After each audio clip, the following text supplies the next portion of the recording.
Le Seigneur soit avec vous. Et avec ton esprit. Proclamation de la bonne nouvelle de Jésus-Christ selon Saint Jean. Gloire à toi, Seigneur.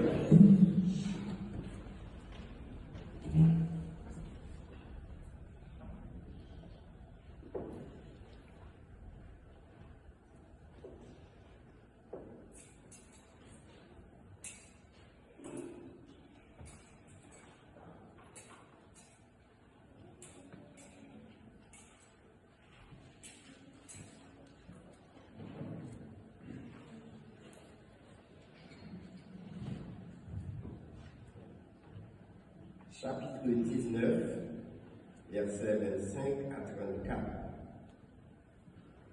Près de la croix de Jésus se tenaient sa mère et la sœur de sa mère, Marie, femme de Cléophas, et Marie Magdalène. Jésus voyant sa mère et près d'elle le disciple qu'il aimait, dit à sa mère: Femme, voici ton fils. Puis il dit aux disciples: Voici ta mère. Et à partir de cette heure-là, le disciple a pris chez lui. Après cela, sachant que tout désormais était achevé pour que l'écriture s'accomplisse jusqu'au bout, Jésus dit: J'ai soif. Il y avait là un récipient plein d'une boisson vinifère. On fixa donc une éponge remplie de ce vinaigre à une branche d'hysope et on l'approcha de sa bouche.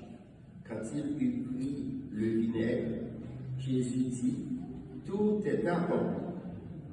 Puis, inclinant la tête, il remit l'esprit. Comme c'était le jour de la préparation, c'est-à-dire le vendredi, il ne fallait pas laisser les corps en croix durant le sabbat. D'autant plus que ce sabbat était le grand jour de la Pâque. Aussi, les Juifs demandèrent à Pilate qu'on enlève les corps après leur avoir brisé les jambes. Les soldats allèrent donc briser les jambes du premier, puis de l'autre, crucifié avec Jésus. Quand ils arrivèrent à Jésus, voyant qu'il était déjà mort, ils ne lui brisèrent pas les jambes. Mais un des soldats avec sa lance lui perça le côté. Et aussitôt, il en sortit du sang et de l'eau. Acclamons la parole de Dieu.